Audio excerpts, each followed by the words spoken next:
Welcome to the Human Capital Innovations Podcast. We're your source for personal, professional, and organizational growth and development, where we share original research, explore industry trends, and interview executives and thought leaders from across the globe. We hope you join us often for practitioner-oriented content around all things related to leadership, HR, talent management, organizational development, and change management. Maximize your personal and organizational potential with Human Capital Innovations Podcast.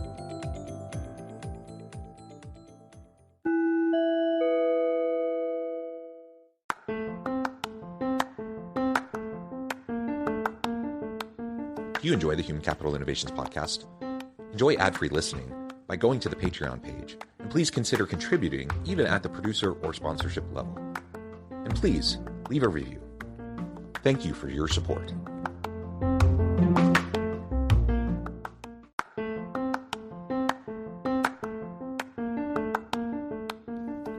Welcome to the Human Capital Innovations Podcast. In this HCI Podcast episode, I talk with Tom Finn about talent insurance, preventative mental health, and the impact on productivity.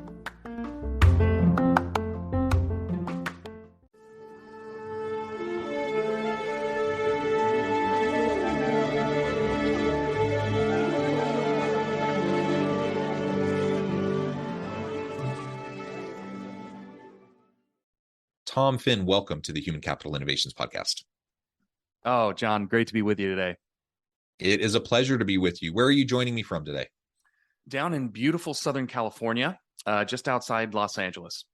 Wonderful, wonderful. My wife is from San Clemente, and we love it when we get a chance to get back there. She always laments leaving her beach town where she grew up. We're south of Salt Lake City in Utah. It's beautiful here, but a different kind of beautiful. And every time the snow hits the mountains, she wants to run back to San Clemente. So great to be with you. Pleasure to have a chance to chat. And today we're going to be talking about talent insurance, preventative mental health, and the impact on productivity. This is what you and your organization are all about. As we get started, I wanted to share Tom's bio with everybody. Tom Finn is the co-founder and chief executive officer of Leg Up, the first company to ensure employee productivity, well-being, and retention for their clients. He is also the host of the Talent Empowerment Podcast, where he sits down with people leaders, talent development savants, founders, and executives from every industry to learn how they're driving people innovation. Spending his entire career in the insurance industry, Finn possesses a wealth of experience in employee benefits, insurtech, business development, and underwriting strategies, all central to the company's unique offering, Talent Insurance. Talent Insurance provides a single platform for personalized professional development and preventative mental health support for a fraction of the cost. A pleasure to have you, Tom. Anything else you would like to share with me or my audience by way of your background or personal context before we dive on into the conversation? John, excited to be with you. Let's jump right in. Okay, cool. So let's start with the big question. What is talent insurance? That's not something a lot of people have probably heard about, right? Yeah, talent insurance guarantees the performance and retention of employees. Very simple. We go into organizations and we deploy a network of executive coaches. We measure the science in productivity and well-being. We measure that science around trust and leadership skills and communication, engagement, burnout. But really, it comes down to a very simple philosophy that all of us are one person. We bring ourselves to work, and we've got some things that likely we need to work on.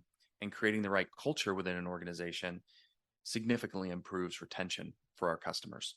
And so we've built a model that allows employees to come in and perform at their best, to feel their best, and then ultimately stay with their company. Yeah, that's really cool. And I like how you described it, this network of coaches and mentors, people to go in and to help to facilitate this. And it's all data driven. You're tracking things, finding the gaps and trying to address them. Maybe describe just a little bit more about kind of the structure of all this and how you go about doing this in kind of a proactive day-to-day, week-to-week kind of a role as you're helping organizations. Yeah, typically the problem set is very straightforward. We get reached out to because there's an issue with an organization. Typically, it starts with managers, and it goes something like this. Hey, the world has changed. The new world of work is different. Our managers need some development, and they need to change the way they're behaving with our teams. That's one model. The other question or problem that we solve for our customers is, my goodness, I've got higher than expected turnover. We're losing people and we're not sure why. And we need to get under the hood and figure this out. So those are the two real problems that we solve. And the way that we solve them is very straightforward. We have a global network of expert business professionals that are coaches that we drop in to an organization. And the way we do that is very simply through an algorithm. So every employee gets invited, they get matched, they take assessments, they find the perfect coach that matches with them. And then they go through 6 sessions of development, one-on-one through Zoom, whether it's in the app or on the website. And they'll go through one-on-one live sessions. So this isn't a module. This isn't something that is recorded. It's very much live one-on-one coaching for a fraction of the cost. But what's different is that we measure everything on the front end, we measure everything on the back end, and then we report out for our customers. So that's the basis of how we lay it out. 6 sessions for every employee every year of coaching so that they can bring them their best selves to work. Yeah, that's really cool. And honestly, most people can really use that ongoing coaching. And I think sometimes we think that's a kind of a rare thing, like only in special circumstances. I think of it, it's not exactly the same thing, of course, but I think about it in terms of like therapy. I think most people should probably go to therapy because our lives are hectic and messy and we all have stuff and we all have baggage, and it's just helpful to work things out, right? And I think most people in organizations could really use a coach, someone who's actually trained where you can do these assessments and have that kind of internal introspection and critical self-reflection, where you can have people to share your thoughts with, to run things by, who can help you maybe think of things in a new way, reframe things, right? That's a skill set that a lot of us don't have. And even if we have it, having someone besides ourselves to help us through that process and to think through things and everything, that's just really a really important resource. So just like I would say most people probably can use therapy, I think most people could really use a coach, and having a structured way where you get these multiple coaching sessions, I think is tremendous. Yeah, and let's define that for people, right? The difference between therapy and coaching. Coaching is typically business related, and you're addressing career components. And therapy moves much more into those personal components of your life that require a licensed clinician to support. And so there is a line in the sand between coaching and therapy. But you're right, John. A lot of us need both. I've been to both. And I find both useful for very different reasons to support my own productivity and mental health. The only other comment I would make here is that as employers, we tend to focus on mental health. That's what we tend to do. We say, look, we've got physical health covered through our insurance company. We've got our dental health covered. We've got our life insurance covered. We've got all sorts of benefits that we think we have covered. But the one thing that pays for all of that is a person's career. And we don't have to go too far back to our friends, Tom Rath and Jim Harter, who wrote the book Well-Being. And the first chapter in that book, if you haven't read it, it's a great book, pick it up. The first chapter is all about career well-being. And it basically says that without career well-being, you can't have appropriate physical, emotional, financial, spiritual, or community well-being. It just starts and stops with your career. And so what I tend to sort of stand on my platform and preach to my friends and businesses, you've got to start with supporting people's career. Everything else will follow.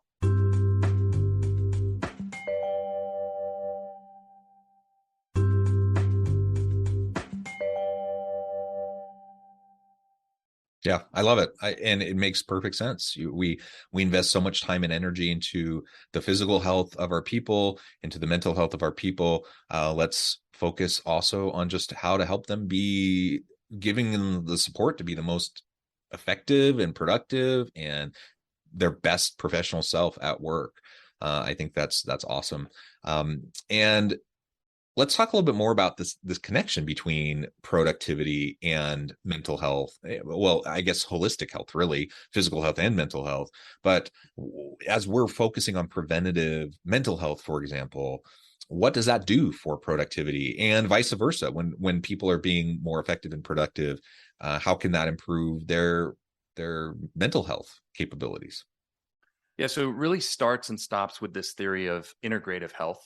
And if you're not familiar with it, it really means that there's multiple approaches and a coordination individuals that are supporting a person's health outcomes, right? And it's looking at the whole person and the whole body and the whole mindset. And so that's what our philosophy is really based on. It's based on this integration point between productivity and well-being. Now, it's a bit of a misnomer for those in the science community.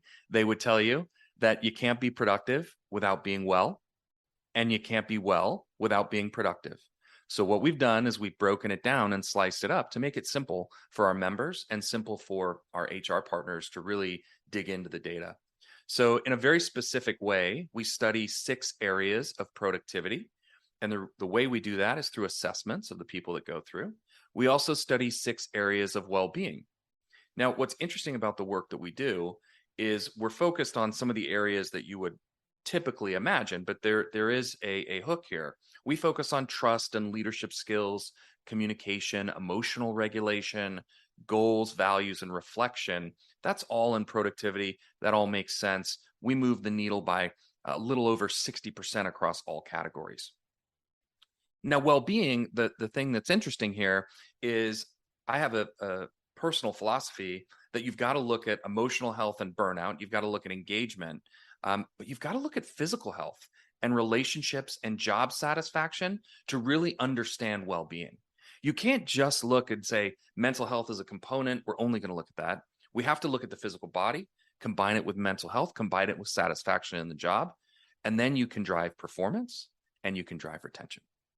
Yeah, and I do a lot of research in the area of worker satisfaction, employee engagement, even life satisfaction research across the globe. And you're absolutely right that the connections here are very important. And it's not just correlations. There are strong correlations, but there's strong causation here too.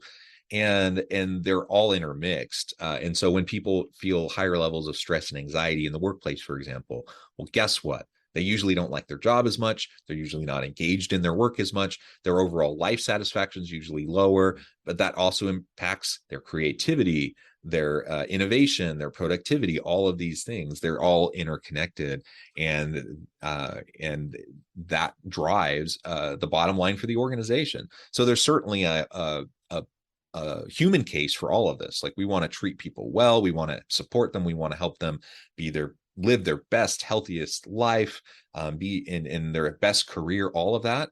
There's a human case for it, but there's clearly a bottom line business case for all of this too. Because when you support your people this way, it's going to help your organization be more dynamic, more productive and innovative. And you're just going to have a whole slew of better outcomes for individuals, for their teams, and for the organization as a whole. Yeah, let me give you a great example. I was with my friends from Great Place to Work down in Orlando. They do an annual summit. If you don't know Great Place to Work, they are a survey-based organization, and they really help large and small companies define what the culture is within their 4 walls or in their virtual environment. And so they do a great amount of work and studying on data to try and come up with, what makes a place a great place to work. And it comes down to one simple thing: trust. Do you trust your leaders? Do you trust that people have your best interest at heart? Do you trust that you can be there and be yourself and rise within an organization for the skills and talents that you have? Is there an equitable position for you in the organization? And it all comes back to trust. Trust is the foundation of everything, isn't it? It's the foundation of healthy workplace relationships, collaborations, which feed into our ability to be efficient and productive and to be creative and innovative. So yeah, trust is so vital, so incredibly important. So what does this look like then if an organization, is interested in trying to, test out this whole talent insurance idea? What would you say are the next steps, or perhaps the first steps to get the ball rolling, to really see if this is something that makes sense for them? Well, typically organizations come to us, they have a problem they're trying to solve, as I mentioned earlier, and it's usually with managers or it's with retention in some specific pocket of their business. So they've already identified that they have an issue. When they sit down with us, what they typically like to know is that the work that they've done over the last 3 or 5 years in terms of talent development or empowerment, lifting their teams up, isn't going to be thrown away when they hire us. So the key to our business model is a real integration between the work that's already been done and the 40 topics that we have as programming within our coaching models. So what we do is we actually take a blend of the work that the employer has done and the great work that our coaches do, and we bring it together. And that's very unique in the marketplace. The other thing that employers really love us for is that you can select out of the 40 topics, you can select a few of them that every employee has to go through. So if you've got an initiative in that particular year, let's say it's servant leadership, John, and we're just looking at servant leadership this year as a company, and you come to us, we're going to put servant leadership in as your first topic so that everybody in the organization has exposure to it through coaching and really understands what it means to them. But then the other 5 topics are going to be selected by the employee. So if you're a 200 or 500 person company, you're going to have 500 different programs. You might have servant leadership as your first topic, but everybody's going to pick different topics that are important to them. And that's the beauty of what we do is we blend the existing work that's being done and then really lifting up these organizations with our 40 topics. I would say the final component, which we get a lot of praise for, is that if somebody leaves the company after going through our program, we pay our customers back. We actually have a button in our system called claims, because this is a talent insurance program. And you submit a talent insurance claim. If somebody goes through coaching and our organization does not help retain them and they leave, we will pay you back for that person's program. And so that tends to get people's attention, certainly gets the CFO's attention. So this is a company that's actually going to put their money where their mouth is. And if it doesn't work, they're going to pay us back. We typically have to go over that a couple of times.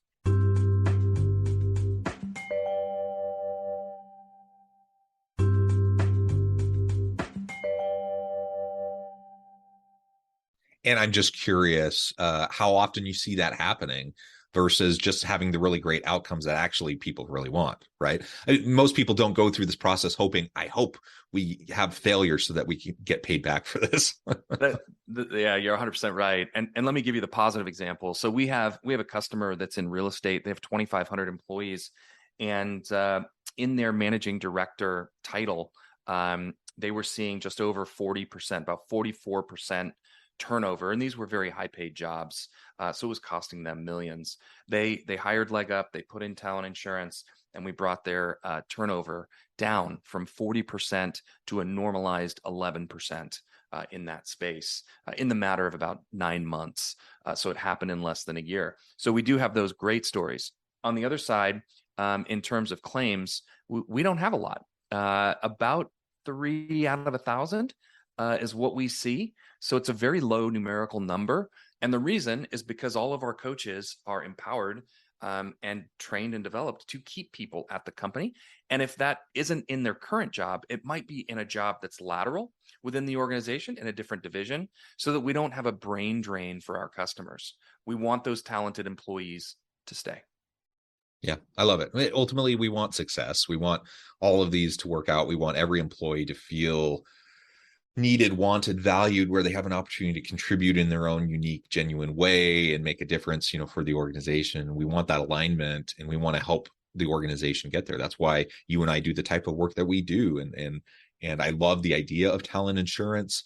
This is creative and kind of a new approach. And so I think that's fantastic.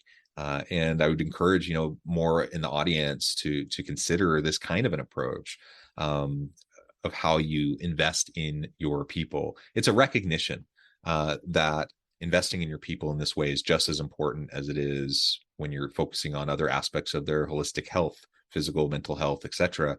That we're going to help our people be their best selves at work, so that they can not only find career success and work satisfaction, life satisfaction, but ultimately that will help the bottom line of the organization. Tom, we're getting close to the end of our time today, but I wanted to just ask before we close, is there anything else you think is really important that we highlight, either about your own platform or just the topic more generally? And then we can get into wrapping things up. Yeah, I think Leg Up was really designed to support the development of people. And we did it in a very holistic way. And that was intentional. We've been doing this for 5 years. And for those that don't know, my background is in insurance. So I used to work for big insurance companies and really got under the hood on physical well-being and some of maybe the areas that didn't work in the movement, almost 20 years ago now, in terms of physical well-being within organizations. And the reason it didn't work is because we weren't taking into account the career well-being component. It's very straightforward. And so if you want to start looking at your organization differently in terms of your employee benefits, Leg Up is a great place to start, because you can create a line item in your employee benefits that supports everybody in the organization in the first chapter of the book Wellbeing, Career Wellbeing. So it's a great place to start. You don't have to be an expert in this space. Our team can help organize all of the materials and details. It doesn't have to be scary. And we create a lot of value for our customers.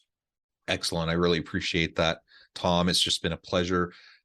Before we wrap things up for today, I just want to give you a chance now to share with the audience how they can connect with you, find out more about your team, to figure out if this might be a good fit for them, or to just talk through it and see, if this kind of an approach makes sense, where they can connect with you, and then give us a final word on the topic for today.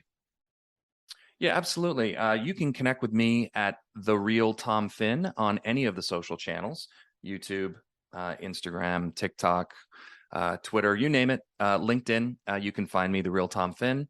And I'd love for you to tune into our podcast. If you like what John's doing, go ahead and give us a listen at Talent Empowerment. That's Talent Empowerment Podcast with Tom Finn. So check us out and see if some of those stories can support you as well. And as a final note, John, just to the audience out there, what I would tell you is there is support available to you in your career. You don't have to go this alone. I was one of those people that was in my early career that was really struggling. And I had a big team of 75 people. I was 28 years old, and I was trying to figure it out. And I had no support. And my friends are great. My family is terrific. My wife is amazing. You got to have an outside perspective to really help you grow, and you need that independent counsel. And so I did this for everybody out there, but I also did it for myself because it was something I needed. And I figured there's a lot of other, 28 to 38-year-olds out there, right, that need this support. And then the rest of us, old guys that need it as well. Yeah. Again, I think everyone needs this. I think everyone would benefit from this kind of an approach. And as an employer, just like we try to show our people how much we care about them and we value them through the investment into their benefits, workplace safety, their mental health and wellness, etc. If we can invest in this way and demonstrate that to our people, like the continued investment into this, I think it makes a big difference. And the truth is we just all need it. So this is fantastic, Tom. Thank you so much for taking the time with me today and sharing your insights with me and my audience. It's a pleasure. And I encourage my audience to reach out, get connected, find out more about what Tom and his team can do for you. And as always, I hope everyone can stay healthy and safe, that you can find meaning and purpose at work each and every day. And I hope you all have a great week.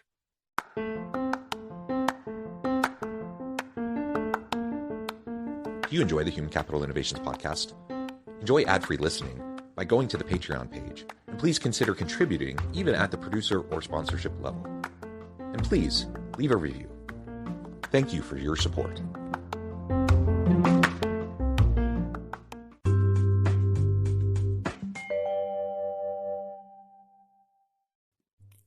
Thanks again for joining us for this episode of the Human Capital Innovations podcast. I hope you stay healthy and safe and that you have a great week.